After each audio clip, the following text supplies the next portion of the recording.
தியானிக்க இருக்கிற சங்கீத பகுதி சங்கீதம் 149. இந்த சங்கீதம் வந்து ஆரம்பிக்கும் போதும் அல்லேலூயா என்று ஆரம்பிக்கிறது, முடியும் போதும் அல்லேலூயா என்று முடிகிறது.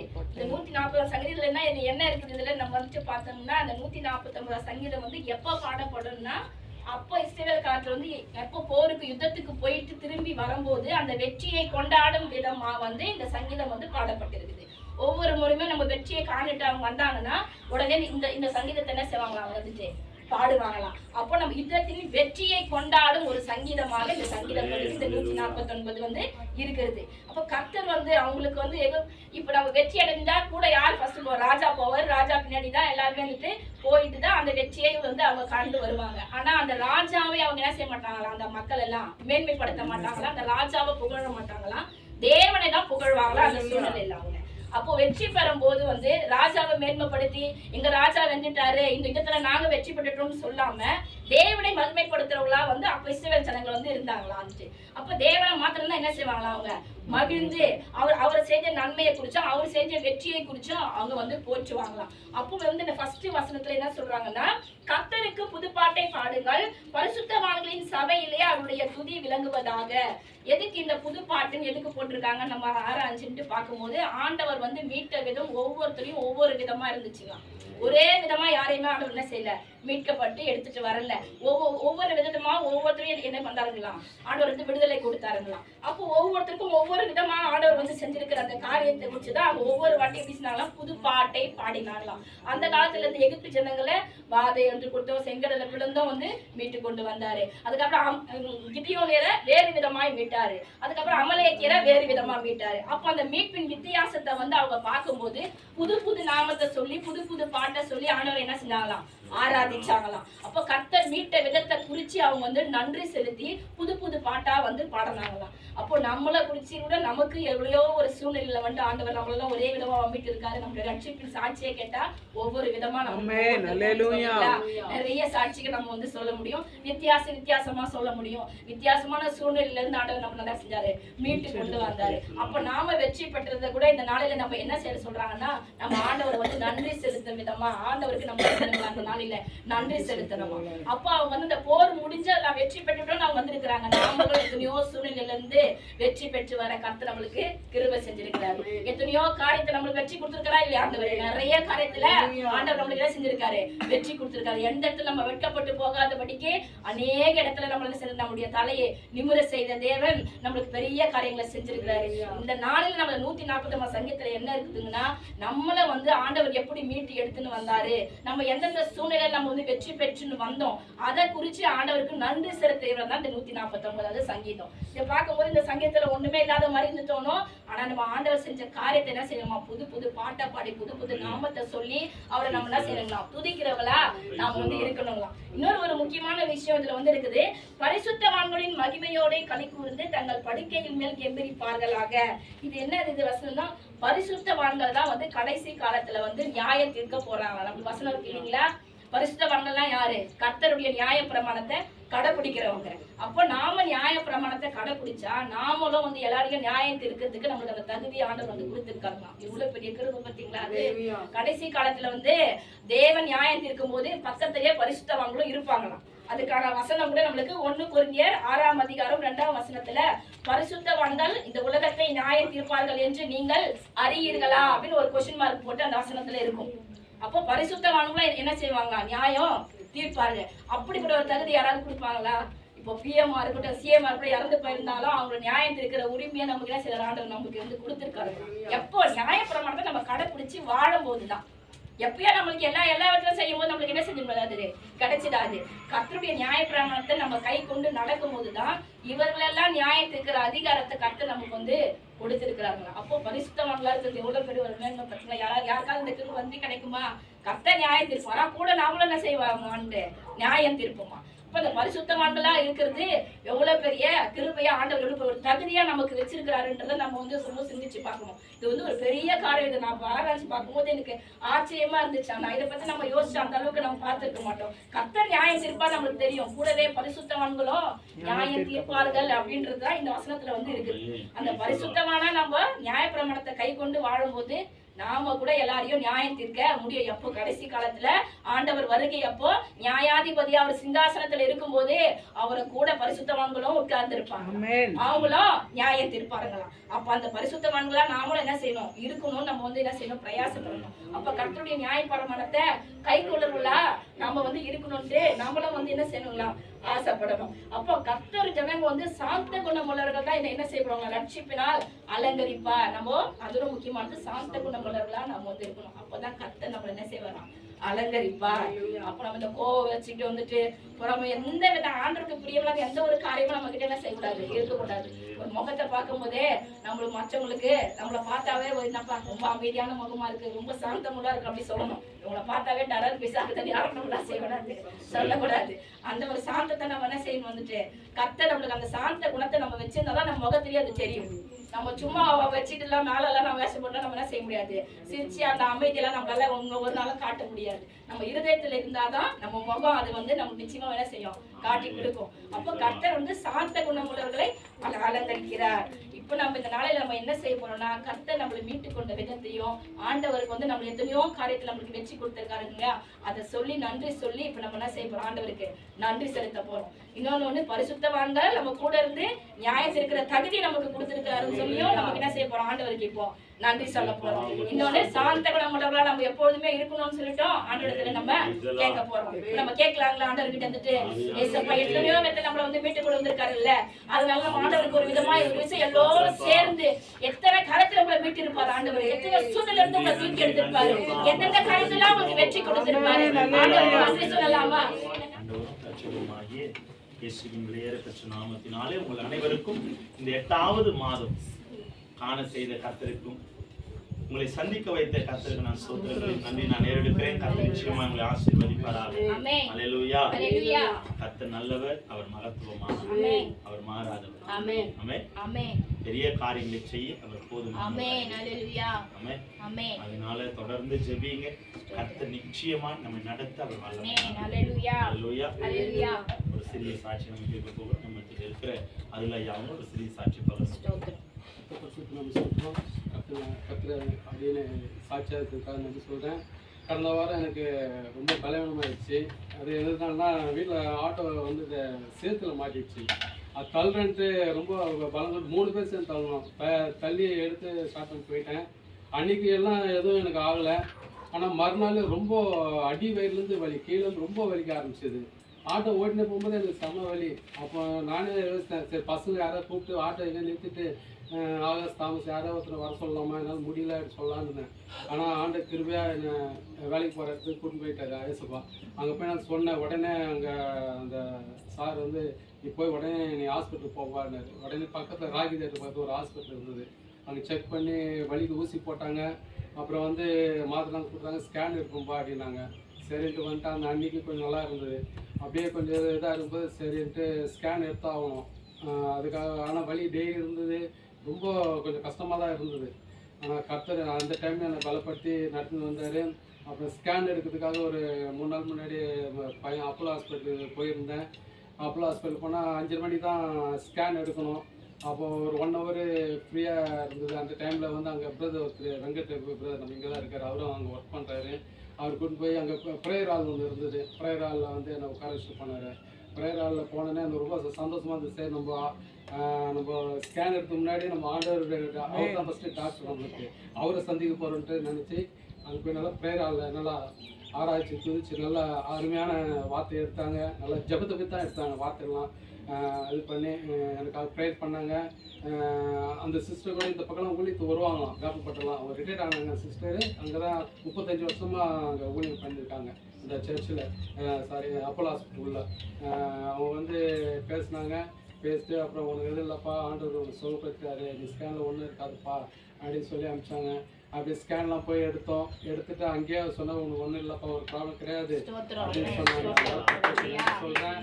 அப்புறம் மறுபடியும் டாக்டர் நான் எதுவும் ஒரு பார்த்து போக சொன்னாராம் டாக்டர். அதனால நேற்று அப்பாயின்மெண்ட் எடுத்து தாமஸ் கூட்டின்னு போனாங்க. நேற்று டாக்டர் பார்த்தோம். டாக்டர் பார்த்து ஃபுல் செக்அப் பண்ணார். அதுமாரி பார்த்தும் உனக்கு ஒன்றுமே இல்லை. அதனால் சொன்னது லேசாக வலி, அந்த லேசாக வலிக்காக மாத்திரை மட்டும் தரேன், மற்றபடி எதுவும் கிடையாது, நல்லா இருக்குப்பா, உனக்கு எதுவும் இல்லைப்பா அப்படின்னாரு. ஆனால் அவங்களுக்கு நான் நன்றி சொல்கிறேன். அது மட்டும் இல்லை, அந்த ஹாஸ்பிட்டல் போன பிறகு என் பையன் அங்கே தான் ஒர்க் பண்ணுறான். அவங்களுக்கு டிபார்ட்மெண்ட் போய் கூட்டின்னு போயிட்டு அங்கே வந்து எனக்கு சுகர் டெஸ்ட் எல்லாமே அவனே எடுத்து விட்டான். சுகர் டெஸ்ட் ப்ரெஷர்லாம் பார்த்து, அப்புறம் அங்கே உள்ள இப்போ சிஸ்டர்ஸ்லாம் அந்த அவனோட செய்கிற வேலை இருக்கிறதுலாம் தாமஸ் அப்பா வந்துட்டு நல்லா ஒரு அவன் எப்படி நடந்துக்கிறான்ட்டு அந்த அந்த நேரத்தில் அந்த பசங்க மூலிமா நான் தெரிஞ்சுக்கினேன். அந்த பிள்ளைங்க 2 பசங்க என்னை கூப்பிட்டு, அப்பா நல்ல தாமஸ் நல்ல பையன்ப்பா, நல்லா நம்பா, நாங்கள் 8 வருஷம் இருக்கோம், ஒரு கர்வம் கிடையாது, அவர் எப்போவும் தர அதே மாதிரி தான் இருக்காரு, எல்லாருக்கும் தாமஸ்னால் ரொம்ப பிடிக்கும்பா அப்படின்னு போது நான் சொன்னேன், இதமாக சாட்சி ஆண்டவர் அப்படி வளர்க்க வச்சுருக்காரு, அவன் நல்லா சர்ச்சுக்கு போகிற பையன், பைபிள் வாசிக்கிற பையன்மா, நல்லா இதமாக சாட்சி அப்படின்னு எல்லாம் நீ அந்த சொன்னதெல்லாம் வந்து என்ன சொன்னாங்க. ஆனால் எல்லா போகணும் ஏசப்பாக்கு தான். ஆண்டவர் அந்த வேலையை நடந்து வர்றாரு, அதுக்காக சோத்திரம். நான் உண்மையிலே நான் நிற்பதும் நிர்மூலமாகாமல் இருக்கிறோம் தேவனுடைய கிருபை. மாறாத இரக்கம் உள்ளவர், செய்ய நினைத்தது தடைப்படாது. வாழ்க்கையில அவர் நமக்கு செய்வாருன்னு சொன்னா அது ஒரு மனுஷனாலும் தடுக்க முடியாது. அல்லேலூயா. கர்த்தருக்குள்ளே வாழ்கிற மனுஷன் இவ்விதமாய் ஆசீர்வதிக்கப்படும். ஆண்டவருக்குள்ள நம்ம உண்மையுள்ளவர்களாய் வாழறோம்னா நம்மை குறித்து அநேக சாட்சி சொல்லும்படியா கர்த்தர் கிருபை செய்வார். அல்லேலூயா. ஆண்டவருக்குள்ள நம்ம உண்மையும் உத்தமமா வாழணும். ஒரே ஒரு வாழ்க்கை இயேசுவிற்காக, ஒரு வாழ்க்கையை நம்ம உண்மையாய் வாழ்ந்துட்டு போயிடணும். அல்லேலூயா. வேதம் சொல்லுகிறது, உண்மை உள்ளவன் பரிபூரண ஆசீர்வாதத்தை பெறுவான். பரிபூரணம் என்றால் என்னன்னா, எல்லாவற்றிலும் இந்த உலகத்துல எந்த ஆசீர்வாதமா இருந்தாலும் அது எல்லாவற்றிலும் கர்த்தர் அவனை மகிமைப்படுத்த வல்லமையானவர். அல்லேலூயா. இப்படிப்பட்ட காரியங்களை கர்த்தர் செய்வார். தொடர்ந்து ஜெபிங்க. சரீர சுகபலனை கர்த்தர் தருவார். அல்லேலூயா. இயேசுவின் நாமம் மகிமைப்படுவதாக. இந்த நாளிலும் கூட இந்த 8வது மாதம் இந்த உடன்படிக்கை ஆராதனைகளை கர்த்தர் நம்மை கொண்டு வந்து நிறுத்தினார். 7 மாதங்களாய் தாண்டி 8வது மாதத்துக்குள்ள பிரவேசிக்கிறோம். இன்னும் எத்தனை மாதம் இருக்கு வருஷம் முடிய? இன்னும் 4 மாதம் இருக்கா? இன்னும் 4 மாசம்தான். 4 மாதத்தில் இந்த வருடத்தை நாம் வெற்றிகரமாய் முடிக்க போகிறோம். காரணம் என்னவென்றால் கர்த்தர் நமக்கு துணையாக இருக்கிறார். அல்லேலூயா.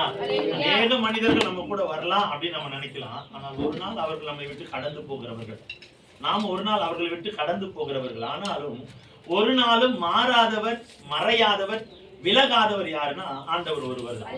அவரை நம்புகிறவர்கள் எப்பவுமே செழிப்பா இருப்பாங்களாம். வேதம் சொல்கிறது, கர்த்தரை நம்புகிறவர்கள் செழிப்பா இருப்பார்களாம். செழிப்பு என்றால் பசுமை நிறைந்தது, அநேக ஆசீர்வாதத்தினால் நிரப்பப்படுவது, அநேக தேவை நிமித்தமாய் அவர் வாழ்க்கை பூர்த்தியாய் மாறுவதுதான் செழிப்பு. இந்த செழிப்புல நீங்களும் நானும் நிலைத்திருக்கணும்னா கர்த்தரை நாம துணையாய் கொண்டிருக்க வேண்டும். அவரை மாத்திரம் நம்ம துணையா வச்சிருக்கிறோம் அப்படின்னா, அவரை நம்பி எல்லா காரியத்தையும் செய்ய நம் இருதயம் சரிவரும் என்று சொன்னால் நம்ம வாழ்க்கையில் எல்லாமே கர்த்தர் மாற்ற வல்லமையானவர். அல்லேலூயா. இந்த மாதம் கர்த்தர் நமக்காய் பேசுகிற வார்த்தை நம்ம தியானிக்க போகிறோம். எடுத்துக்கொள்வோம். ஏசாயா தீர்க்கதரிசன புத்தகம் 12ஆம் அதிகாரம் 2, 3 நம்ம சேர்ந்து வாசிக்கலாம். ஏசாயா 12ஆம் அதிகாரம் 2வது வசனம் 3வது வசனம். இதோ தேவனே என் ரட்சிப்பு நான் பயப்படாமல் நம்பிக்கையாயிருப்பேன். கர்த்தராகிய யெகோவா என் பலனும் என் கீதமுமானவர், அவரே எனக்கு ரட்சிப்புமானவர். நீங்கள் ரட்சிப்பின் ஊற்றுகளில் இருந்து மகிழ்ச்சியோட தண்ணீர் மொண்டு கொள்வீர்கள். அவர் சொல்லுகிறார், நீங்கள் மகிழ்ச்சியோடு என்றால் ஆசீர்வாதத்தின் வல்லமையோடு, தேவ மகத்துவத்தினால, தேவ வல்லமையினால இன்றைக்கு நாம மகிழ்ச்சியை பெற்றுக் கொள்ள போகிறோம். 7 மாதங்களா இல்லாத சில மகிழ்ச்சி, ஆனந்தம் இந்த 8வது மாதத்துல கர்த்தர் கொடுப்பார். அல்லேலூயா. ஒருவேளை நம்ம நினைக்கலாம், என்னவா இருக்குமோ, என்ன நடக்குமோ, என்னவாய் முடியுமோ என்று சொல்லி நம்ம கலங்கி நின்றாலும், இந்த 2வது வார்த்தையில கர்த்தர் சொல்லுகிறார், இதோ தேவனே என் ரட்சிப்பு, நான் பயப்படாமல் நம்பிக்கையா இருப்பேன். ஒரு காரியத்துக்கு நம்ம பயப்படக்கூடாது. அல்லேலூயா. பயந்தோம் அப்படின்னா நம்முடைய வாழ்க்கையில பிசாசு நம்மள சீக்கிரமா மேற்கொண்டுருவோம். என்ன நடந்துருமோ அப்படின்னு சொல்லி நம்ம பயப்படுவது ஆண்டவருக்குரிய பிள்ளைகளின் அடையாளம் அல்ல. வேதம் சொல்லுகிறது, நான் பயப்படாமல் அவரை நான் நம்புவேன். கர்த்தர் மேல் நம்பிக்கையா இருக்கிறவர்கள் பாக்கியவான்கள். அப்ப நீங்களும் நானும் ஆண்டவர் பேர்ல நம்பிக்கையா இருக்கணும். எந்த காரியத்தை எடுத்தாலும் அது கர்த்தர் நேர்த்தியாய் முடிப்பார். எந்த காரியத்தை தொடங்கினாலும் அது நேர்த்தியாய் கர்த்தர் தொடங்க செய்வார். ஒருவேளை ஆரம்ப அற்பமா இருக்கலாம், ஆனா முடிவு சம்பூரணமாய் கர்த்தர். அப்ப ஆரம்பம் நம்ம வாழ்க்கை அற்பமா தான் இருக்கணும். இருக்கும் அப்படின்றத விட இருக்கணும், அதுதான் நல்லது. எப்பவுமே ஒரு காரியத்தை நீங்க துவங்கும் போது தடை வரணும், பிரச்சனை வரணும், போராட்டம் வரணும்னா பாஸ்டர் துவங்கும் போதே நிறைய பேருக்கு சொல்ற காரியம் என்னன்னா, ஆரம்பமே அப்படி இருந்தா முடிவு எப்படி இருக்கும்னு தெரியலையே. துவங்கும் போதே நிறைய பேர் எப்படி இருக்கணும்னு ஆசைப்படுறாங்க. தடையில்லாதபடி தொடங்கும், தடையில்லாதபடி நேர்த்தியா ஆரம்பிக்கணும். இது அல்ல கிறிஸ்துவ வாழ்க்கை. கிறிஸ்துவ வாழ்க்கையில துவக்கமே அற்பமா இருந்தாதான் முடிவை கர்த்தர் சம்பூரணமாய். அல்லேலூயா. ஆவியானவருக்குள்ள நம்ம எந்த காரியத்தை எடுத்தாலும் அந்த முடிவு சம்பூரணமாய் கர்த்தர் கொடுக்க அவர் வல்லமையானவர். இந்த வேதம் அழகாய் சொல்லுகிறது, நான் பயப்படாமல் கர்த்தரையே நம்பி இருப்பேன், கர்த்தராகிய யெகோவா என் பலனும். யார் அவர்? நமக்கு யெகோவா நம் பலனா இருக்கிறார். பலவீனப்படும் போதெல்லாம் நமக்கு பலனை தருகிற ஒரு மகத்துவமான தேவன் ஆண்டவராகிய இயேசு கிறிஸ்து. சொல்லிட்டு அடுத்த வார்த்தை சொல்றாரு பாருங்க, என் பலனும் என் கீதமுமானவர், அவரே எனக்கு ரட்சிப்புமானவர். நம்ம ரட்சிக்கிற ஒரு வல்லமையான தேவன் அவர்தான். அநேக காரியத்துல நம்ம சிக்கி கொண்டாலும், போராட்டத்துல நம்ம இருக்கிற சூழ்நிலையில எல்லாம் நம்ம ரட்சித்து விடுதலை ஆக்குகிறவர் ஆண்டவர் ஒருவர் தான். அல்லேலூயா. ரட்சிக்க திராணி இல்லாத சங்கீத பகுதியில பார்த்தோம், அவர்கள் யுத்தத்திற்கு போவதற்கு முன்பாக யார் ஆராதிச்சாங்களா? உலகத்தின் மனுஷன் ஆராதிக்கல. நமக்கு முன்னால ஒரு தலைவர் இருக்கிறான், அவர் தான் வழி நடத்த போறாரு, அவர் மிகப்பெரிய பலம் நிறைந்தவர், அநேக ஆட்கள் நிமித்தமா நிறைந்தவர், அவரால்தான் இன்னைக்கு நான் ரட்சிக்கப்பட போகிறேன் அந்த ஜனங்க அவர் ஆராதிக்கல. அவரை படைத்தவர் உன்னதமான கர்த்தரை ஆராதிக்கிற தேவ பிள்ளைகளா இருந்தாங்க. இன்னைக்கு நீங்களும் நானும் ஆண்டவரை குறித்து மகிமைப்படுத்துவோம் என்றால், ஆண்டவரை குறித்து மேன்மை பாராட்டுவோம் என்றால் நம்ம வாழ்க்கையில உயர்வு நிச்சயம். அல்லேலூயா. ஆண்டவரை மகிமைப்படுத்த கற்றுக்கொள்ளணும். எந்த நிலையிலும் சந்தோஷம் வரும்போது மாத்திரம் இல்ல, எனக்கு பணம் இருக்கு, ஆசீர்வாதம் இருக்கு, நிம்மதி இருக்குன்ற மாத்திரம் ஆண்டவரை ஆராதிப்பது கிறிஸ்துவ வாழ்க்கை அல்ல. துன்ப நேரத்திலும் கர்த்தரை நம்ம ஆராதிக்கணும், ஸ்தோத்திரத்தோட ஆராதிக்கணும், துதித்து பாடி ஆராதிக்கணும். அதுதான் உண்மையுள்ள கிறிஸ்துவனின் ஆராதனை. அல்லேலூயா. சந்தோஷம் வரும்போது, ஆனந்தம் வரும்போது, மகிழ்ச்சி வரும்போது நீ ஆராதிக்கிற அப்படின்னா அந்த சந்தோஷம் இல்லாதப்ப உங்களால ஆராதிக்க முடியாது. அல்லேலூயா. எப்பவும் ஆண்டவருடைய சமூகத்துல நம்ம மகிழ்ச்சியோடு அவரை ஆராதிக்க. அழகா சொல்லுது கடைசி வார்த்தை, என் கீதமுமானவர், அவரே எனக்கு ரட்சிப்பு. நம்முடைய பாடுகிற பாடல் எல்லாம் அவரை மகிமைப்படுத்துகிறதாகவே இருக்கணும். ஒன்று மாத்திரம் சொல்லட்டுமா? மகிமை அவருக்கு, ஆசீர்வாதம் மகிமை அவருக்கு, ஆசீர்வாதம் நமக்கு. ஒரு சாதாரண ஒரு மனுஷனை புகழும் போதே அந்த மனுஷன் சொல்றான், இந்த மனுஷி என்னை எவ்வளவா புகழறா, எதையாவது நான் செஞ்சு ஆகணும். ஒரு மனுஷனுக்கே ஒரு குணம் மாறினா ஆண்டவர் அதை காட்டிலும் மேலானவர். அல்லேலூயா. அவரை புகழ புகழ உங்களுக்கு நான் ஒரு தந்திரத்தை சொல்லி கொடுக்கிறேன். ஆண்டவருடைய இருதயத்தை கொள்ள அடிக்கணும்னா அவரை அப்படியே புகழ்ந்து பாடுங்க, அவரை மகிமைப்படுத்துங்க. அவங்க சொல்லுவாங்கல்ல, காக்கா பிடிக்கணும் அப்படின்னு. ஆண்டவரை காக்கா பிடிக்க கற்றுக்கொள்ளுங்க. மனுஷனை காக்கா பிடிச்சீங்கன்னா ஒரு நாள் அவன் மாறி போவான். ஆனா ஆண்டவரை பிடிக்க கற்றுக்கொள்ளுங்க, அவர் கவரை கற்றுக்கொள்ளுங்க, அவரை மேன்மைப்படுத்த கற்றுக்கொள்ளுங்க, அவரை துதிக்க உங்க வாழ்க்கையில. உண்மையை சொல்லட்டுமா, எத்தனையோ மனுஷனை நீங்க மேன்மைப்படுத்தும் போது உங்க இருதயத்துல சந்தோஷம் வரவே வராது. ஆனா ஆண்டவரை மேன்மைப்படுத்தி துதிச்சு பாடி பாருங்க, உங்க இருதயத்துல நீங்காத சந்தோஷத்தையும் மகிழ்ச்சியும் அவர் கொடுக்க வல்லமையானவர். அல்லேலூயா. அவர் நிச்சயமாய் நம்மை நடத்துகிறவர். அதான் அந்த 3வது வசனம் அழகா சொல்லுகிறார். நம்ம இன்றைக்கு அந்த வாக்குத்தத்தம் அதுதான், இந்த மாதத்தின் வாக்குத்தத்தம் தான் அந்த 3வது வசனம். நீங்கள் ரட்சிப்பின் ஊற்றுகளில் இருந்து மகிழ்ச்சியோட தண்ணீரை மொண்டு கொள்வீர்கள். உங்களுக்கு நான் போன வாரம் சொன்னது மாதிரிதான் அள்ளுவதற்கும் மொள்ளுவதற்கும் வித்தியாசம் உண்டு. நம்ம சொல்றீங்க அள்ளுவது என்னன்னா கையினால கொஞ்சம் நம்மளால முடிந்த அளவுக்கு நம்ம கை எவ்வளோ அளவு இருக்கோ அவ்வளவுதான் அள்ள முடியும். ஆனா மொள்ளுவதுன்னா நம்ம கையில எவ்வளவு பெரிய பாத்திரம் தான் கொண்டுக்கலாம். அல்லேலூயா. அப்போ இந்த வேதம் அழகா சொல்லுகிறது, நீ மகிழ்ச்சியின் தண்ணீரை இந்த மாதம் மொண்டு கொள்வீர்கள் அப்படின்னா நிறைவான தழும்புகிற அளவிற்கு உங்க மகிழ்ச்சி நிறைவாய் கர்த்தர் மாற்றப்படுகிறார். எத்தனை பேர் நம்பி கடவுளை தட்டி அந்த மாதம் நான் மகிழ்ச்சியின் தண்ணீரை ஒன்று கொள்வேன். எத்தனை பேர் சொல்றீங்க வாயால? எல்லாரும் சொல்லலாமா? இந்த மாதம் மகிழ்ச்சியின் தண்ணீரை நான் ஒன்று கொள்வேன். இந்த மாதம் மகிழ்ச்சியின் தண்ணீரை நான் ஒன்று கொள்வேன். அல்லேலூயா. வாழ்க்கையில மகிழ்ச்சியை கொடுக்கிறவர் ஆண்டவர் ஒருவர் தான். அவரை தவிர மகிழ்ச்சி வேற யாராலையும் கொடுக்க முடியாது. எங்க போனாலும் சமாதானம், மகிழ்ச்சி, நிம்மதி நிரந்தரமா வேணும்னா ஆண்டவர் ஒருவரை தான் நம்ம தேடணும். வேற எங்க போனாலும் அதுல ஒரு குறைவுதான் இருக்கும். ஆண்டவரிடத்துல வந்தா மாத்திரம் அந்த மகிழ்ச்சி நிறைவாய் நமக்கு மாறும். கர்த்தரை தேடுகிறவர்களுக்கு ஒரு நன்மையும் குறைவுபடாது. சிங்கக்குட்டிகள் தாட்சி அடைந்து பட்டினியாய் கிடந்தாலும், தேடி தேடி அலைஞ்சி தாட்சி அடைந்து பட்டினியாய் கிடந்தாலும் கர்த்தரை தேடுகிறவர்களுக்கோ ஒரு நன்மையும் குறைவுபடாது. நீங்க கர்த்தரை தேடி பாருங்க, குறைவு வராது. கர்த்தரை தேடி பாருங்க, போராட்டம் வராது. கர்த்தரை தேடி பாருங்க, ஒரு நாள் உங்க முகம் செத்து போகாது. நீங்க கர்த்தருடைய சமூகத்துல தீர்க்க தரிசனமா சொல்றேன், நீங்க கர்த்தரை தேடுகிற சுவாபம் படைத்தவர்களா இருக்கணும். எந்த நேரத்திலும் உலகத்துக்கு முக்கியத்துவம் கொடுப்பீங்களோ இல்லையோ, ஆண்டவருக்கு முதலாவது முக்கியத்துவம் கொடுங்க. அல்லேலூயா. அம்மா ஒரு வார்த்தை அழகா சொன்னாங்க, என் பிள்ளை ஊருக்கு போகணும் அப்படின்னு சொல்லி என்னை அழைச்சால நான் சொன்ன ஒரு வார்த்தை, நான் ஆராதனைக்கு போயிட்டு 8:30 மணிக்கு இதுதான் தேவனை தேடுகிற இருதயம். அல்லேலூயா. அப்ப நம்ம இருதயம் முதலாவது யாரை தேடணும்? ஆண்டவரை தேடணும்.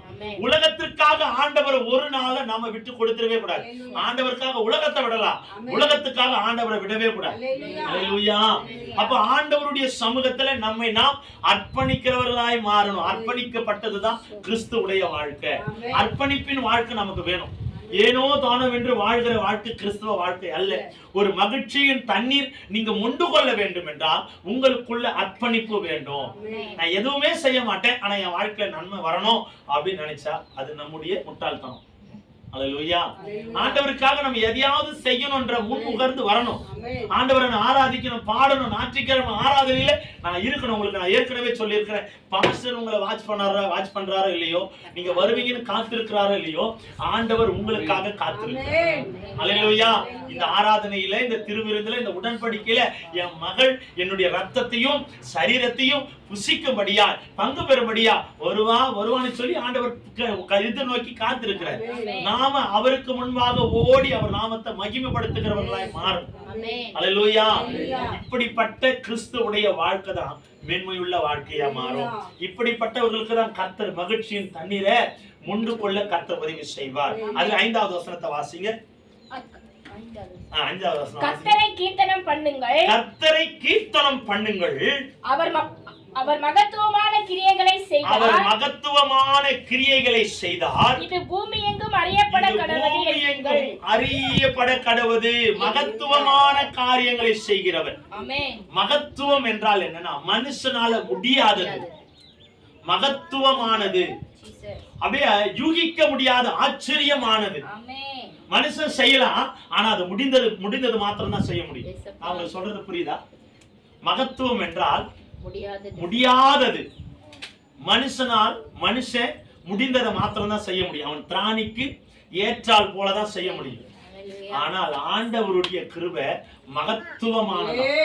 மனுஷனால் செய்ய முடியாத காரியத்துக்கு அப்பாற்பட்டது, உலகத்துக்கு அப்பாற்பட்ட காரியத்தை கர்த்தர் செய்ய மகத்துவமானவர் சொல்றாரு. இது பூமி எங்கும் அறியப்பட கடவது. இது நீங்களும் நானும் ஒவ்வொரு நாளும் சொல்லுகிறவர்களாய் மாறும். பார்க்கிறவர்களுக்கெல்லாம் சொல்லணும், கர்த்தர் மகத்துவமான காரியத்தை செய்கிறவர். இந்த மாத மகிழ்ச்சியின் தண்ணீரை மொண்டு கொள்ள அவர் கிருபை செய்கிறவர் என்று அநேக பேருக்கு நம்ம சொல்லணும். நம்ம கேட்டு நமக்கு மாத்திரம் அந்த வார்த்தையை பத்திரப்படுத்தாம அநேகருக்கு இந்த வார்த்தையின் வழியாய் ஆண்டவருடைய சத்தியத்தை சொல்லிக் கொடுக்கிறவர்களாய் நம்ம மாறணும். அல்லேலூயா. இந்த 8வது மாதம் கர்த்தரின் மகத்துவத்தை ஒவ்வொருவரும் காண போறீங்க. அல்லேலூயா. கர்த்தரின் மகத்துவத்தை ஒவ்வொருவரும் காண போறீங்க. ஆனா மனுஷன் சொல்லுவான் இல்ல, ஆனா கர்த்தர் சொல்லுவார் இருக்கு அப்படின்னு. கர்த்தரால் கூடாத காரியம் ஒன்றுமே இல்ல. அப்ப ஆண்டவரை நம்பணும் அப்படின்னா எல்லாமே நமக்கு நேர்த்தியாய் கர்த்தர் முடித்து கொடுப்பார். அவிழ்க்க முடியாத முடிச்சு கூட கர்த்தர் அவிழ்க்க முடியாத கிருபைகளை தவிர வல்லமையானவர். அல்லேலூயா. 6 6வது வசனத்தை வாசிங்க. சீயோனில் வாசமாய் இருக்கிறவர்களே, சீயோனில் வாசமாய் இருக்கிறவர்களே, நீ சத்தமிட்டு கெம்பீரி, நீ சத்தமிட்டு கெம்பீரி, இஸ்ரவேலின் பரிசுத்தர், இஸ்ரவேலின் பரிசுத்தர், உன் நடுவில் ஆமா, பெரியவராய் இருக்கிறார். இஸ்ரவேலின் பரிசுத்தர் உன் நடுவில் பெரிய காரியங்களை செய்வார்.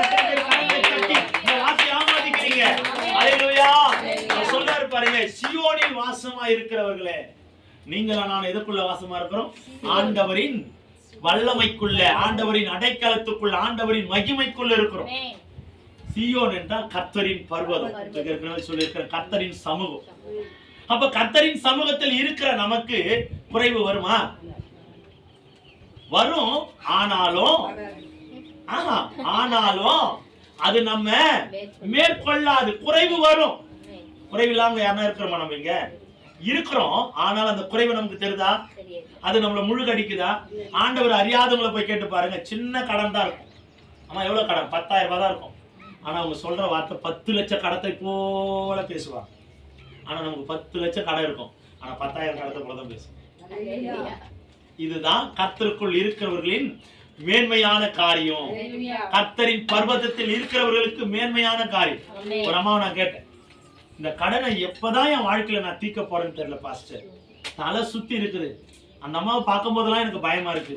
என் வீட்டு வாசலுக்கு வந்துருவாங்க, எவ்வளவுமா கடன் இருக்குது? ஒண்ணுல பாஸ்டர் 35,000 தான் கடன். அந்த 35,000 கடன் அவங்களால அடைக்க முடியாத அளவிற்கு மிகப்பெரிய ஒரு பாரத்தை சுமக்கிறாங்க. அம்மா, இது யோசித்து பாத்தீங்களா நீங்க? நானும் நமக்கு அதை தாண்டி அவங்க 1000 கணக்குல பேசுறாங்க, நம்ம லட்சக்கணக்கில் வச்சிருக்கோம். ஆனா நம்முடைய முகத்திற்கும் அவங்க முகத்திற்கும் வித்தியாசம் என்னன்னா, நாம நம்பி இருக்கிறது மகத்துவமானது. அல்லேலூயா. நான் இருக்கிறது சீயோன் பர்வதத்துல, நான் இருக்கிறது கர்த்தருடைய சமூகத்துல. ஆகையினால இவ்வளோ பெரிய பிரச்சனை கூட எனக்கு மலை போல தெரியல. மலை போல பிரச்சனை இருந்தாலும் அது பனி போல மாற்ற அவர் வல்லமை உள்ள தேவன். நான் சொன்னேன் 35,000 கடத்துக்காமா இவ்வளவு தலை பிச்சுக்கிறீங்க? ஆமா பாஸ்டர், அந்த கடனையே என்னால் அடைக்க முடியல பாஸ்டர். காரணம் என்ன? கர்த்தரோடு இருக்கிறவங்களுக்கு மாத்திரம்தான் மலை போல பிரச்சனை வந்தாலும் பனி போல அது தெரியும். அப்ப நீங்களும் நானும் கர்த்தருடைய சமூகத்துல சொல்ற பாருங்க, சீயோனில் வாசமா இருக்கிறவர்களே, நீங்கள் சத்தமிட்டு கெம்பீரி, இஸ்ரவேலின் பரிசுத்தர் உன் நடுவில் பெரியவராய் இருக்கிறாராம். என் வாழ்க்கை விழுந்து போயிருமோன்னு சொல்லி பயப்படுகிற அளவிற்கு நம் தேவன் மரித்து போனவர் அல்ல. என் வாழ்க்கை முழுக போயிருமோன்னு சொல்லி கலங்குகிற அளவிற்கு நம் தேவன் கல்லானவர் அல்ல. என் வாழ்க்கை தடம் புரளுமோ என்று சொல்லி அந்த வார்த்தையை குறித்து மிகப்பெரிய காரியத்தை சிந்திப்பதற்கு நம் தேவன் மரத்தை சார்ந்தவர் அல்ல. அவர் உயிரோடு கூட இருக்கிறார். அல்லேலூயா. அவர் உயிருள்ள தேவன். உயிரோடு கூட இருக்கிறவரை நம்ம ஆராதிக்கிறோம். அதனால வெட்கப்பட்டு நம்ம போவதில்லை. அந்த வெளிப்படுத்தின விசேஷத்துக்கு வாங்க. வெளிப்படுத்தின விசேஷம் 22ஆம் அதிகாரம் 17வது வசனத்தை எடுத்து வேகமா வாசிக்கலாம். வெளிப்படுத்தின விசேஷம் 22ஆம் அதிகாரம் 17வது வசனம் கடைசி. ஆவியும் மனவாட்டியும் வா என்கிறார்கள், கேட்கிறவனும் வா என்பானாக. தாகமாய் இருக்கிறவன் வரக்கடவன், தாகமாய் இருக்கிறவன் வரக்கடவன். விருப்பமுள்ள ஜீவ தண்ணீரை, விருப்பமுள்ளவன் வரக்கடவன், விருப்பமுள்ளவன் ஜீவ தண்ணீரை இலவசமாய் வாங்கிக் கொள்ள கடவன், இலவசமாய் வாங்கிக் கொள்ள கடவன். விருப்பமுள்ளவன் யாரெல்லாம் ஆண்டவருடைய வசனத்தின் மேல விருப்பம் ஆசையும் பற்றுதலும் உண்டுன்னு நினைக்கிறாங்களோ அவங்களுக்கு இந்த கடைசி வார்த்தையை கர்த்தர் திருப்திப்படுத்துகிறார். ஜீவ தண்ணீரை இலவசமாய் வாங்கிக் கொள்ளும்.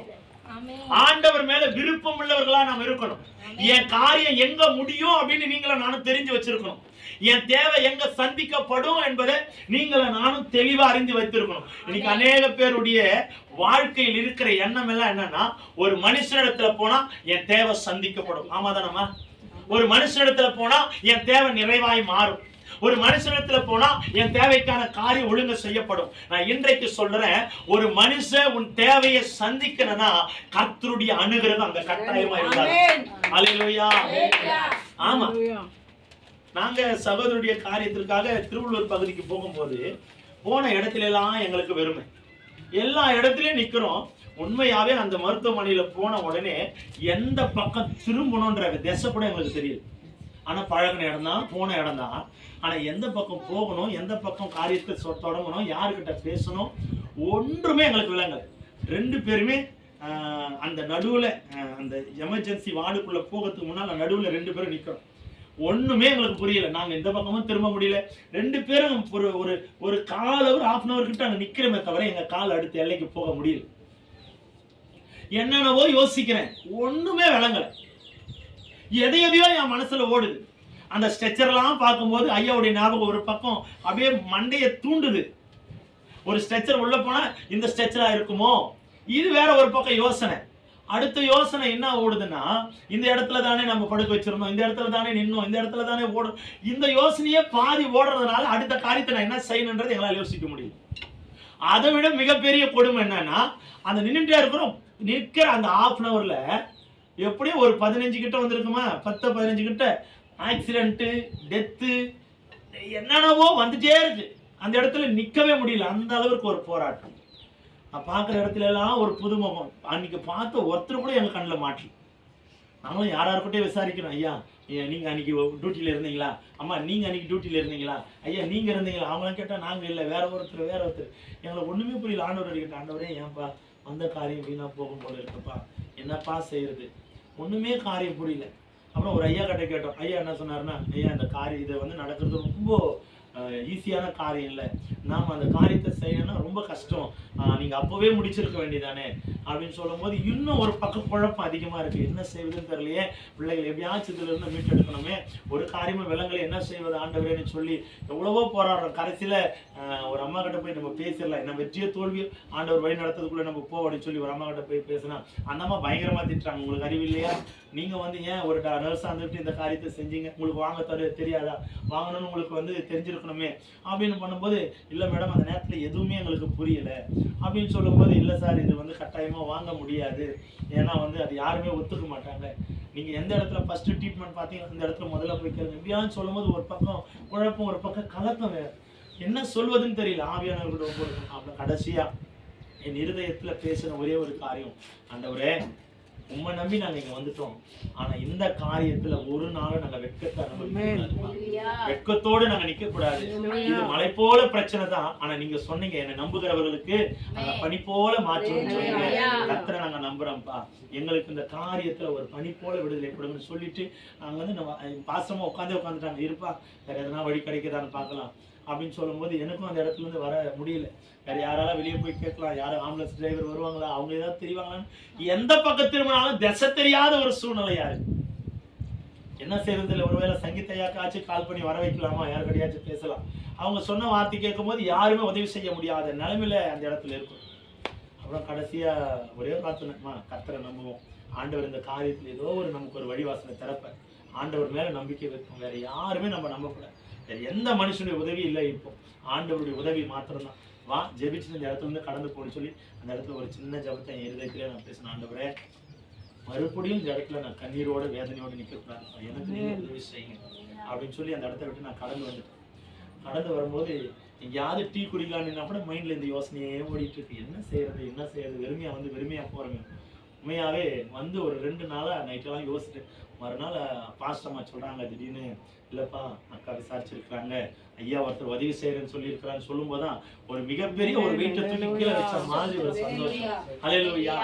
பாருங்க, கர்த்தரின் பர்வதத்தை நம்புகிறவர்கள் ஒரு நாளும் அசைக்கப்படுவார்கள், கர்த்தரை நம்புகிறவர்கள் ஒரு நாளும் தோற்று போவது இல்லை.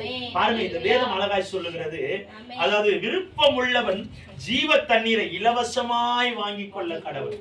ஆண்டவர் மேல விருப்பம் இருக்கணும், அப்பதான் ஒரு ஜீவ தண்ணி நமக்குள்ள வரும். அந்த இடத்துல மனுஷன் உதவி இல்லைன்னு உடனே எல்லாமே நமக்குள்ள இல்லை அப்படின்னு நம்ம முடிவு எடுத்துடக்கூடாது. நான் சொல்லட்டுமா, கடைசி எண்டு மனுஷனுடைய உதவி மாத்திரம் இல்லை, மனுஷனுடைய உதவிதான் கடைசி எண்டுன்னு நீங்க முடிவு எடுத்துறாதீங்க. புரியுதுங்களாமா நான் சொல்றது? கடைசி உதவி மனுஷனுடையதுதான் அப்படின்னு ஒரு நாளை நீங்க தீர்மானிக்காதீங்க. அந்த மனுஷனை படைத்த தேவாதி தேவனை நம்ம ஆராதிக்கிறோம், அது மறந்துடவே கூடாது. ஒரு கதவை கர்த்தர் அடைக்கிறாரு, ஒரு கதவை கண்டிப்பா திறக்கிறதுக்காக ஆயத்தப்படுத்துவார். அல்லேலூயா. கட்டாயமாய் ஆண்டவர் அதை செய்ய மகத்துவமானவர். நான் உங்களுக்கு சொல்ற ஒரே ஒரு காரியம், கடைசி எல்லாம் மனுஷனுடைய உதவிதான் அப்படின்னு நின்றாதீங்க. தேவ உதவி இல்லைன்னா தான் நம்ம முடிவு எடுக்கணும். மனுஷ உதவி இல்லைன்னா நான் ஒரு நாளும் அவ்வளவுதான் அப்படின்ற ஒரு தீர்மானத்திற்கு வந்துடாதீங்க. ஏனென்றால் நம்ம ஆண்டவர் மேல் விருப்பமா இருக்கிறவர். வேதம் சொல்லுது பாருங்க, விருப்பம் உள்ளவன் ஜீவ தண்ணீரை இலவசமாய் பெற்றுக்கொள்ள கடவுள். நீங்கள நானும் ஆண்டவர் மேல விருப்பமா இருக்கிறேன்னா ஜீவ தண்ணீர் கட்டாயமா வரும். அபிஷேகத்தின் ஆசீர்வாதம் கட்டாயமா வரும். அது எரேமியா 2ஆம் அதிகாரம் 13 வாசிங்க. என் ஜனங்கள் 2 தீமைகளை செய்தார்கள்.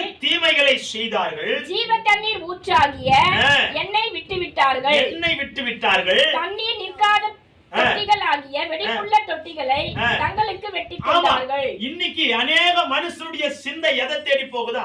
இந்த வேதம் அழகாய் நமக்கு சுட்டி காட்டுகிற ஒரு காரியம். ஜனங்கள் 2 தீமைகளை செய்தார்கள். ஜீவ தண்ணீர் ஊற்றாகிய, ஆமா, ஜீவ தண்ணீர் உண்டாகிற இடம் எதுன்ற தீர்மானத்துக்குள்ள நம்ம வரணும். முதலாவது அல்லேலூயா. இன்னைக்கு அநேக பேருடைய இருதயம் எங்க இருக்கான்? இதே வசனத்துல ஆழமா அடங்கி இருக்கிற அந்த வார்த்தையில தான் மனுஷனோட இருதயம் இருக்கு. அதே வசனத்துல படிங்க.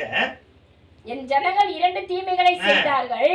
ஜீவ தண்ணீர் ஊற்றாகிய என்னை விட்டு விட்டார்கள். அடுத்தது தண்ணீர் நிற்காத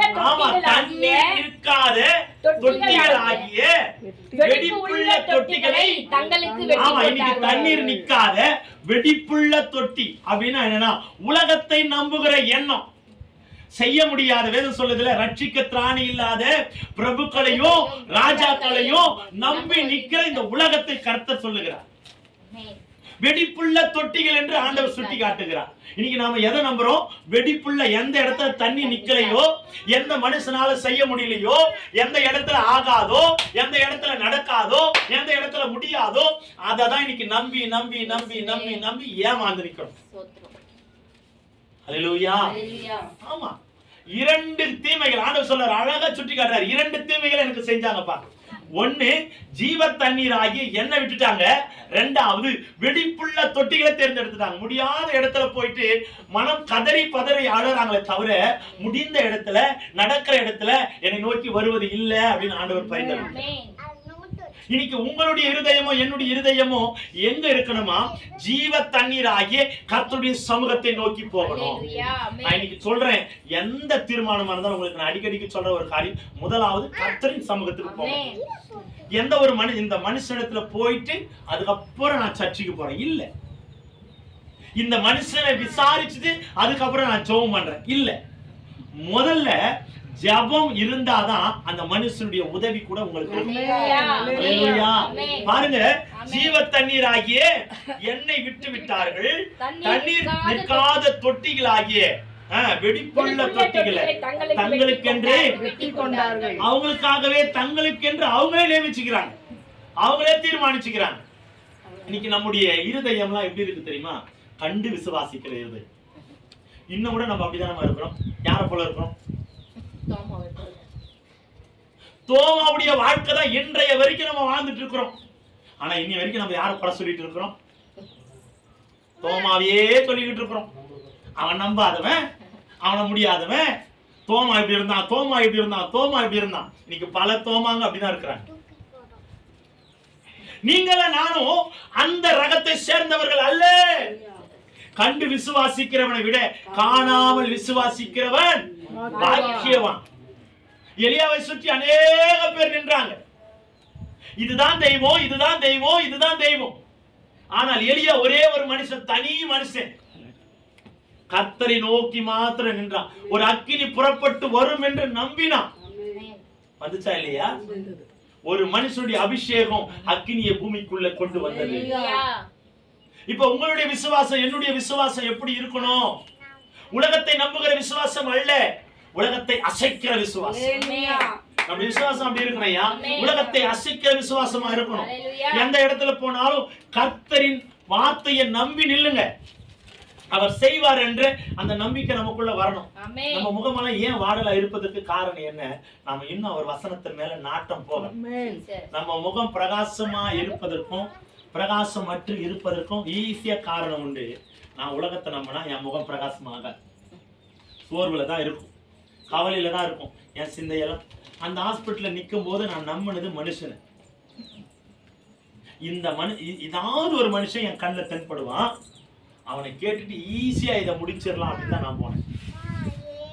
ஒன்று சொல்லட்டுங்களேன், நான் ஊழியக்காரனா இருந்தாலும் நான் தவறு பண்ணாத ஆள் இல்லை. அந்த இடத்துல நான் போகும்போது என் மைண்ட்ல ஆண்டவருடைய வசனமே இல்லை. மனுஷனை நம்ம ஏதாவது ஒரு மனுஷன் கண்டு தென்படுவான், அவன் மேல அவன் உதவி செய்வான் அப்படின்ற எண்ணங்கள் தான் எனக்குள்ள போச்சு. அப்பதான் ஆண்டவர் எனக்குள்ள தெளிவா பேசுறாரு, நான் தான் உனக்கு உதவி செய்ய முடியும், வேற யாரும் செய்ய முடியும். என்னுடைய அனுகிரகம் இல்லாம எந்த ஒரு மனுஷனும் உனக்கு உதவி செய்ய முடியாது. கர்த்தர் ஒரு மனுஷனை தேடி கொண்டு வந்திருக்கிறாருன்னா காரணம் என்ன? அவர் மேல நம்பிக்கை வச்சாதான் முடியும். வெடிப்புள்ள தொட்டிகளை வெட்டி கொள்ளுகிற அளவிற்கு நாம கிறிஸ்தவர்கள் அல்ல, கிறிஸ்து உடையவர்களா இருக்கணும். ஜீவ தண்ணீர் ஆகிய இயேசுவை பிடித்துக் கொள்ளுகிறவர்களா இருக்கணும். அல்லேலூயா. அந்த ஏசாயா 55:1 வாசிங்க. ஏசாயா 55:1 வாசிங்க. ஓ தாகமா இருக்கிறவர்களே, ஓ தாகமா இருக்கிறவர்களே, நீங்கள் எல்லாரும் தண்ணீர்கள் அண்டைக்கு வாருங்கள். பணம் இல்லாதவர்களே, பணம் இல்லாதவர்களே, நீங்கள் வந்து வாங்கி சாப்பிடுங்கள். நீங்கள் வந்து பணமும் இன்றி விலையும் இன்றி திராட்சரசமும் பாலும் கொள்ளுங்கள். அல்லேலூயா. அல்லேலூயா. தாகமா இருக்கிறவர்கள் முதலாவது எங்க போணுமா? எல்லோரும் கர்த்தருடைய தண்ணீர் அண்டை எங்க இருக்கு? எங்க ஒரு ஒரு ஒரு ஒரு ஜீவ, அதாவது ஒரு மாடு இருக்கு, ஆடு இருக்குன்னா அந்த ஆட்டுக்கும் மாட்டுக்கும் நம்ம தண்ணீரை எங்க வைப்போம்? சாதாரண ஒரு குண்டால வச்சு அந்த பாட்டுக்கும் மாட்டுக்கும் தாங்க தீர்ந்துருமா? நமக்கு தெரியும், அந்த மாடு தண்ணீரை திருப்தியா குடிக்கணும்னா எங்க தண்ணீர் நிரம்பி இருக்கோ அங்கதான் நம்ம கொண்டு போவோம். அல்லேலூயா. இயேசுவின் சமூகமும் அப்படிப்பட்டதுதான். தண்ணீர் நிறைவாய் இருக்கிற இடம் தான் இயேசுவின் சமூகம். எதை சொல்லுகிறது? ஓ தாகமா இருக்கிறவர்களே, நீங்க எல்லோரும் தண்ணீர்கள் அண்டைக்கு வாருங்கள். பணம் இல்லாதவர்கள் நீங்கள் வந்து வாங்கி சாப்பிடுங்கள். நீங்கள் வந்து பணமின்றி விலையுமின்றி இலவசமாய். இயேசுவின் ஆசீர்வாதம் இப்படிப்பட்டதா இந்த வேதம் சுட்டி காட்டுறது. இந்த உலகத்துல எதை கொடுத்தாதான் வாங்க முடியும், ஆனா ஆண்டவருடைய சமூகத்துலதான் இலவசமாய். ஆனா இன்னைக்கு மனுஷனுடைய இருதயம் பணத்தை செலவழிக்க ஓடுதே தவிர இருதயத்தை செலவழிக்க ஓடல. பணத்தை செலவழிக்க நம்ம இருதயம் ஓடுதே தவிர இருதயத்தை செலவழிக்க நம்ம இருதயம் ஓடல. காரணம் என்ன? பணத்தை கொடுத்தாதான் இங்க நன்மை நடக்கும், உதவி வரும். அப்படி அல்ல. இயேசுவின் சமூகம் இலவசமான ஆசீர்வாதத்தை தருகிற சமூகம். அல்லேலூயா. இந்த வேற அழகா சொல்லுது. ஆமா இல்ல சிஸ்டர் சொன்னாங்க, 1 லட்சம் கொடுத்து அவன் வாங்கணும். ஆனா நமக்கு அந்த அந்த போல பாரத்தை திராணிக்கு மேல கர்த்தர் நம்மளை சோதிக்க விடவே மாட்டார். அல்லேலூயா.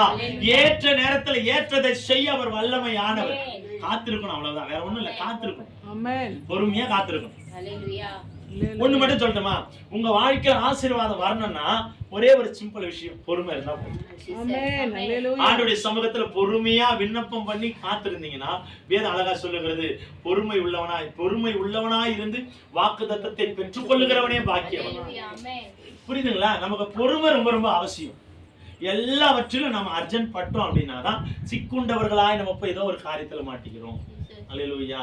அப்ப நம்முடைய வாழ்க்கையில இலவசமான ஒரு விடுதலை இருக்கிற இடம் எதுனா ஆண்டவருடைய சமூகம். அதை வெளிப்படுத்தின விசேஷம் 22:1 வாசிக்கலாமா? வெளிப்படுத்தின விசேஷம் 22:1 வாசிங்க. பின்பு பளிங்கை போல் தெளிவான ஜீவ தண்ணீர் உள்ள, பளிங்கை போல் தெளிவான ஜீவ தண்ணீர் உள்ள சுத்தமான நதி தேவனும் ஆட்டுக்குட்டியானவரும் இருக்கிற சிங்காசனத்திலிருந்து புறப்பட்டு வருகிறதை எனக்கு காண்பித்தார். ஆமா, இந்த வேதம் சொல்லுகிறது, பளிங்கை போல ஜீவ தண்ணீர் உள்ள சுத்தமான நதி தேவனும் ஆட்டுக்குட்டியானவரும். சுத்தமான நதி எது? ஜீவ தண்ணீரான நதி எது? பளிங்கை போல் இருக்கிற நதி எது? நம்ம தாகத்தை தீர்க்கக்கூடிய நதி எது? ஒரே ஒரு விஷயம் தான், இயேசு. இயேசுவை தவிர நம்ம தாகத்தை தீர்க்க ஒருவரும் இல்லை. இந்த மாதம் அந்த ஜீவ தண்ணீரின் ஆசீர்வாதம், மகிழ்ச்சியின் தண்ணீர் உங்க வாழ்க்கையில கர்த்தரை நம்புகிறவர்களுக்கு நிச்சயமாய் உண்டு. அல்லேலூயா. நீங்க அள்ளி கொள்ள போவதில்லை, கொண்டு கொள்ள போகிறேன். தரிசனமா சொல்றேன், கொண்டு கொள்ள போகிறேன். கர்த்தரிடத்துல வந்தாதான் அது முடியும். பாருங்க, பளிங்கை போல தெளிவான ஜீவ தண்ணீர் உள்ள சுத்தமான நதி தேவனும் ஆட்டுக்குட்டியானவருமா இருக்கிற சிங்காசனத்தில் இருந்து புறப்பட்டு வருகிறது எனக்கு காண்பித்தார். ஆண்டவருடைய சமூகத்தில் இருந்து புறப்பட்டு வருகிற அந்த ஜீவ தண்ணீர் தான் நம்ம தாகத்தை தீர்க்க முடியும். அல்லேலூயா. வேற அழகா சொல்லுகிறது, பரத்திலிருந்து கொடுக்கால் ஒழிய ஒரு மனுஷனும் ஒரு நன்மையும் பெற்றுக்கொள்ள முடியாது. பரத்தில் இருந்து ஆண்டவருடைய சமூகத்தில் இருந்து வராவிட்டால் வேற எங்கேயுமே நமக்கு வராது. அவர் கொடுத்தாதான் நமக்கு நிறைவு. பல மனுஷன் நினைக்கலாம், உலகத்தின் நிமித்தமா தான் எனக்கு வருது, என் உழைப்பு நிமித்தமா தான் எனக்கு வருது, என் கடின பலத்தி நிமித்தமா தான் எனக்கு வருது, என் ஆளுக, என் பணம், என் சிந்தை நிமித்தமா தான் இவ்வளோ ஆளுக. உண்மையை சொல்லட்டுமா, இந்த சிந்தை, இந்த ஆளுக, இந்த ஞானம், இந்த அறிவு, இந்த புத்தி, இந்த தெளிவு, இந்த உயிர், இந்த பலன், இதெல்லாம் யார் கொடுத்தா? அவர் கொடுக்காம இதெல்லாம் வந்துருமா? இந்த பலன் வேணும்னா அவர் வேணும். இந்த தெளிவுள்ள ஞானம் வேணும்னா முதல்ல அவர் வேணும். அவர் இருந்தாதான் நமக்கு எல்லாமே. துவக்கமும் முடிவும் ஆதியும் அந்தமும் ஆனவர், அல்பாவும் ஒமேகாவும் ஆனவர், இருந்தவரும் இருக்கிறவரும் அவரே தான். இனி நம்முடைய வாழ்க்கையில எல்லாமும் அவரை நம்புங்க, நம்முடைய வாழ்க்கையில தோல்வி வராது. அல்லேலூயா. அவ்வளவு அழகான ஒரு வார்த்தை.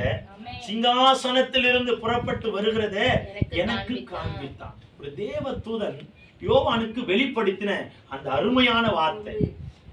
ஒரு சொப்பனத்தை தரிசனத்தின் மூலமா யோவானுக்கு வெளிப்படுத்தப்பட்ட அந்த வார்த்தை, ஆண்டவருடைய சிங்காசனத்தில் இருந்து புறப்பட்டு வருகிற அந்த ஜீவ தண்ணீர். நீங்களும் நானும் ஆண்டவருடைய சமூகத்தை நோக்கி பார்க்கணும். துன்பம் வருதா, மனுஷன் திட்டுறானா, ஆண்டவருடைய சமூகத்தை போங்க. உங்களுக்கு ஏற்கனவே சொல்லி இருப்பேன், எது நடந்தாலும் ஒரே ஒரு வார்த்தையில முடிச்சிருங்க. இவன் இப்படி சொல்லிட்டான்னு நீங்க எதிர்த்து நின்னீங்கன்னா அங்க என்ன நடக்கும்? பிரச்சனை, போராட்டம், சண்டை, கைகலப்பு, ரத்தம், வெள்ளம், இதுதான் ஓடும். அதே ஒரே ஒரு வார்த்தையில அங்கேயும் சமாதானம் இங்கேயும் சமாதானம் வேணும்னா ஒரே ஒரு வார்த்தை, ஸ்தோத்திரம். அல்லேலூயா. ஆமா, இதுதான் கர்த்தருக்குள்ள நம்ம இருக்கிற தந்திரமான ஒரு காரியம். அல்லேலூயா. அப்ப நம்ம கர்த்தரை நம்பும் பொழுது நம்முடைய வாழ்க்கை அளவற்ற மகிழ்ச்சியை நம்ம பெற்றுக்கொள்ள கர்த்தர் நமக்கு செய்வார். ஏசாயா 49:10 வாசிங்க. ஏசாயா 49:10 வாசிங்க. நான் சீக்கிரமா முடிக்கிறேன். 49:10.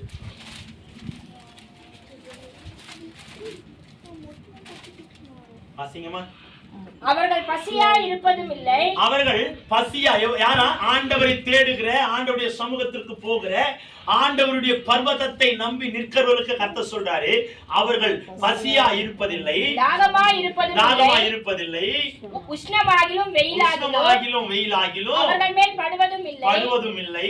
அவர்களுக்கு இறங்குகிறவர் அவர்களை நடத்தி, அல்லேலூயா, அவர்களை நீரூற்றுகளிடத்திற்கு கொண்டு போய் விடுவார். அவர்களுக்காய் மனம் இறங்குகிறவர் எப்படியா இருக்கிறாராம்? அவர்களை நடத்துகிறவர்களா இருக்கிறாராம். நடத்துகிறவர் என்ன பண்றாராம்? நீரூற்று எங்க இருக்கோ கொண்டு போய் விடுவார். அல்லேலூயா.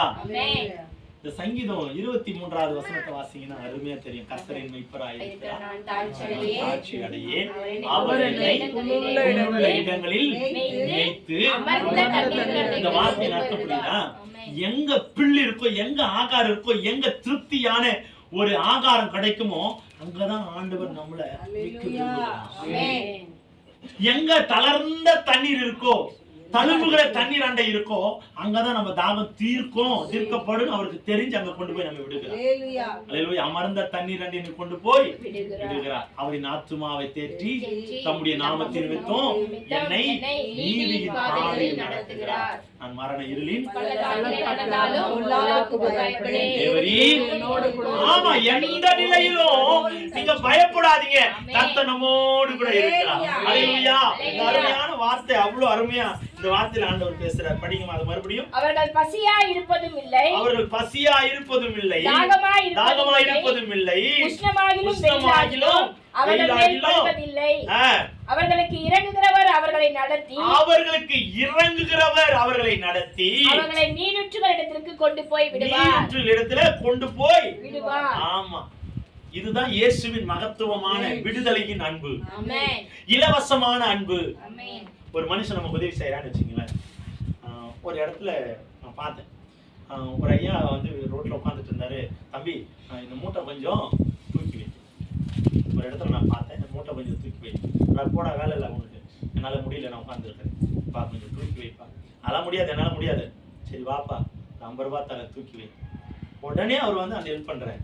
அப்போ மனுஷனுடைய சிந்தை எங்க இருக்கு? இந்த வேதம் சொல்லுகிறது போல அந்த 10வது வசனம் கடைசி வாரத்தில் அவர்களை நடத்தி அவர்களை நீர்நிலைகளுக்கு கொண்டு போய் ஏதாவது ஒரு உதவி தருவேன் அப்படின்னா தான் ஒரு மனுஷனுடைய உதவி நமக்கு கிடைக்குது.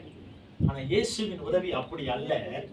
இலவசமான உதவி, இலவசமான மகிமை, இலவசமான விடுதலை இயேசு நமக்கு தர ஆயத்தமா இருக்கிறார். அல்லேலூயா. பக்கத்துல இந்த வார்த்தை எனக்கு ரொம்ப தொட்டுச்சு. அவர்கள் பசியா இருப்பதும் இல்லையா, தாகமா இருப்பதும் இல்லையா, உஷ்ணமாகிய வெயிலாகிலும் அவர்கள் மேல் படுவதில்லை, அவர்களுக்கு இறங்குகிறவர்கள். ஆமா, நமக்கு இறங்குகிறவர் ஆண்டவர் ஒருவர். தாயினும் மேலான ஒரு இரக்கம், தாயினும் மேலான ஒரு பாசம், தாயினும் மேலான ஒரு அன்பு. இப்படிப்பட்ட அன்பை விட்டு சுயநலமான அன்பை தேடி ஓடிக்கொண்டிருக்கிறோம். இத செய்தாதான் இயேசுவின் அன்பு எப்படிப்பட்ட அன்பு தெரியுமா? அகாப்பே அன்பு. அகாப்பே என்றால் எந்த ஒரு எதிர்பார்ப்பும் இல்லாத ஒரு அன்பு. பிள்ளையோஸ் அன்பு என்றால் எதிர்பார்க்கிற அன்பு, அது மனுஷனின் அன்பு. நீங்களும் நானும் அகாப்பு அன்புக்குள்ள வாழணுமே தவிர பிள்ளையோஸ் அன்புக்குள்ள வாழக்கூடாது. கிறிஸ்து உடையவரா இருக்கிற நீங்களும் நானும் அகாப்பே அன்பை சுதந்தரித்துக் கொள்ளணும். ஆண்டவர் இந்த மத்தேயு வசனமெல்லாம் நீங்க வாசித்து பாருங்க. அவர் சொல்லுவார், நான் உனக்கு மாதிரியை காண்பித்தேன். மாதிரி என்றால் ரோல் மாடல். அவர் நமக்கு ஒரு ரோல் மாடலா இருக்கிறார். அவர் எப்படி வாழ்ந்தாரோ அது போல இந்த உலகத்துல நம்ம வாழணும். சுயநலமான வாழ்க்கை வாழணும் அப்படின்னா நமக்கு தேவ உதவி வராது. கன்னிங்கான பர்சன் பார்த்திருக்கிறீங்களா? கன்னிங்கான பர்சன் என்னமா? எதுக்குமே உதவி செய்ய மாட்டாங்க. அப்படியே அவங்க சுயநலமா வாழ்கிற வாழ்க்கை. சுயநலம். நான் ஏன் செய்யணும், நான் ஏன் கொடுக்கணும், உனக்கு கொடுத்தா எனக்கு என்ன லாபம், உனக்கு கொடுத்தா எனக்கு என்ன வரப்போகுது, உனக்கு செஞ்சா எனக்கு என்ன வரப்போகுது, இப்படிதான் நம்ம மனுஷன் சொல்றேன். ஆனா இயேசு அப்படிப்பட்டவர் அல்ல. 33 வருஷம் உலகத்துல வாழும்போது எல்லாமே உனக்கு உனக்கு உனக்கு உனக்கு உனக்குன்னு சொல்லிதான் இந்த உலகத்தை விட்டு பரலோகத்துக்கு கடந்து போனார். ஒன்று கூட அவருக்கு சொந்தமா வச்சுக்கலமா. கடைசியில் அவர் பாத ரட்சியை கூட விட்டு வைக்கல, வஸ்திரத்தை கூட விட்டு வைக்கல. அதான் யோபு அழகா சொல்லுவார், நான் நிர்வாணியா இந்த உலகத்துல வந்தேன், நிர்வாணியா இந்த உலகத்தை விட்டு கடந்து. பாருங்க, இந்த உலகம் நம்மளை நிர்வாணியாக்க பார்க்குமே தவிர ஒரு நாள் நம்மளை ஆதாயப்படுத்த பார்க்காது. ஆனா இயேசுவின் அன்பு மாத்திரம்தான் நம்மை அளவற்ற கிருபையினால் மூடுகிற அன்பு. அதான் சொல்றாரு பாருங்க, நான் மகிழ்ச்சியின் தண்ணீரை நான் உங்களுக்கு மொண்டு கொள்ள உதவி செய்வேன். இப்படிப்பட்ட ஒரு வார்த்தை யார் சொல்ல முடியுமா? மனுஷன் சொல்லுவான், அவனுக்கு தரேன், எனக்கு வச்சுக்கிட்டு மீதி உனக்கு தரேன். நீங்கள நான் அதான் சொல்லுவோம். உனக்கு இருந்துச்சுன்னா வேதம் மாதிரிதான் சொல்லுது, 2 ஒண்ணு இருந்தா 2 இருந்தா 1 ஒன்னத்தனுக்கு கொடு. இயேசு அப்படி வாழவே இல்லை. எல்லாமே நமக்காக கொடுத்திருக்கிறார். அல்லேலூயா. இப்படிப்பட்ட விடுதலையின் அன்புதான் இயேசுவின் அன்பு. இந்த அன்பை நீங்களும் நான் சுதந்தரித்து வாழணும். அல்லேலூயா. அப்படிப்பட்ட வாழ்க்கை இந்த மாதம் கர்த்தர் நிச்சயமாய் அற்புதங்களை காண்பிப்பார். அல்லேலூயா. கர்த்தரின் சமூகத்தை தேடி வாங்க. உங்களை நடத்துகிறவர் நிச்சயமா உங்களை கைவிட மாட்டார். உங்களை நடத்துகிறவர் நிச்சயமா உங்களை நடத்துவார். அபிஷேகத்தின் வல்லமையினால் உங்களை மூடுவார், அற்புதத்தினால மூடுவார். ஆகையினால கேட்ட ஒவ்வொரு வார்த்தையின்படி நீங்க உங்களை அர்ப்பணிக்க கற்றுக்கொள்ளுங்க. மகிழ்ச்சியின் தண்ணீரை இந்த மாதம் மொண்டு கொள்ள கர்த்தர் உங்களுக்கு அற்புதங்களை செய்ய போகும். எங்க இலவசமாய் விடுதலை உண்டோ அங்க போங்க. சொன்னாரு, நான் ஒரு கோவில் குளம்லாம் போயிடலான்னு பாக்குறேன். இங்க இருக்கிறத விட ஏதாவது ஒரு கோயில் குளத்துக்கு போயிடலாம். ஏன் அப்படி கேக்குறீங்க? வாரம்னா நல்லா சாப்பாடு கிடைக்குதுயா, சும்மாவே டெய்லி அன்னதானம் போடுறான், தேவையான. அதுவும் ஐயா வீட்டுல இருக்கிறத விட அங்க போன விதவிதமா சாப்பிடலாம். ஏன் யார் சொல்லுவா? சோம்பேறி தான் சொல்லுவோம், கையால் ஆகாதவன் தான் சொல்லுவோம். உனக்கு கொடுக்கப்பட்ட ஊழியத்துல உண்மையும் உத்தமமா இருக்கணும். அப்படிப்பட்டவர்களுக்கு தான் கர்த்தர் மகிழ்ச்சியின் தண்ணீரை முண்டு கொள்ள உதவி செய்தார். நான் ஒண்ணுமே செய்ய மாட்டேன், எனக்கு எல்லாமே வரணும்னா ஆசீர்வாதம் வர. அல்லேலூயா. கர்த்தருக்காக நம்ம என்ன செய்ய போறோம்? சொத்தை எழுதி வைக்க போறோமா என்ன? நம்ம இருதயத்தை கொடுக்க போறோம். இப்படிப்பட்ட ஜீவனுள்ள வாழ்க்கை வாழதான் கர்த்தர் உங்களை என்னை அர்ப்பணிச்சு வாழ வச்சிருக்கார். இப்படிப்பட்ட வாழ்க்கை வாழ்கிறவர்களா நீங்களும் நானும் மாறணும். சொல்றாங்க இந்த மாதமும் ரட்சிப்பின் ஜீவ தண்ணீர், மகிழ்ச்சியின் தண்ணீரை உனக்கு நான் கொண்டு கொள்ள உதவி செய்யணும். கொண்டு கொள்ள போறீங்க, அள்ளி கொள்ள மாட்டீங்க. கொண்டு கொள்ளும்படியான கிருபையை கர்த்தர் தருவார். அதனால பயப்படாதீங்க, தைரியமா இருங்க, ஜபத்தோடு இருங்க. நமக்கு ஒத்தாசை வரும் பர்வதம் எதுவோ அதை நோக்கி பாருங்க. அல்லேலூயா. எடுத்த உடனே மனுஷனை தேடி போயிடாதீங்க. ஏன் நான் இதை மனுஷனை தேடி போகாதீங்க அடிக்கடி உங்களுக்கு சொல்றேன் அப்படின்னா, நான் அந்த காரியத்துல அநேகமா பார்த்துருக்கேன், நீங்களும் பார்த்துருக்கிறீங்களா? ஆனா இன்னும் நாம அதுல இருந்து மாற நம்ம இருதயத்தை ஒப்புக்கணும். பட்டா கூட இன்னைக்கு நமக்கு வரைக்கும் தெரியல. ஆமா தானே படுறோம், ஆனாலும் நமக்கு நம்ம இருதயம் மாற மாட்டேங்குது, அங்கேயே தான் போய் நிக்கிறோம். ஆனா ஆண்டவர் சொல்றாரு, எத்தனை தான் உனக்குன்னு அது வெடிப்புள்ள தொட்டியே நீ வெட்டி வச்சுக்குவ, ஜீவ தண்ணீர் ஆகிய என்ன நம்பிவா. இந்த மாதம் கர்த்தரை நம்பி நம்ம நிற்க போகிறோம். ஜீவ தண்ணீரை, மகிழ்ச்சியின் தண்ணீரை நம்ம கொண்டு கொள்ள தொடர்ந்து ஜெபிங்க. கர்த்தர் உங்கள் வாழ்க்கையில் அற்புதங்களை செய்ய மகத்துவமானவர்.